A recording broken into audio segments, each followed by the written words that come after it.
2 दिवसीय G20 शिखर परिषदेला जोहान्सबर्गमध्ये सुरुवात झाली आहे। G20 शिखर परिषदेत सगळ्यांच्या सहमतीने घोषणापत्र देखील जाहीर केल्याचा दावा दक्षिण आफ्रिकेने केलाय। तसंच यावर सगळ्या नेत्यांनी सहमती देखील दर्शवली आहे। पंतप्रधान नरेंद्र मोदी यांच्यासह सगळ्या देशांचे राष्ट्राध्यक्ष या परिषदेमध्ये सहभागी झालेत।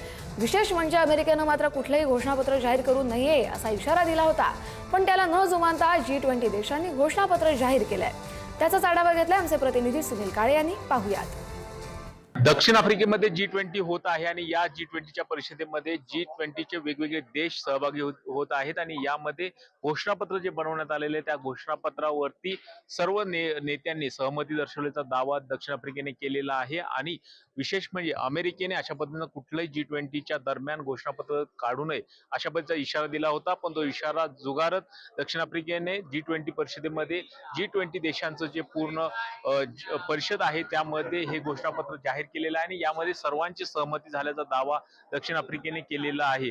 आणि विशेष म्हणजे यामध्ये सर्वच नेते सहभागी झाले होते। पंतप्रधान नरेंद्र मोदी यांच्यासह जगभरातले नेते या G20च्या परिषदेमध्ये सहभागी झालेले आहेत।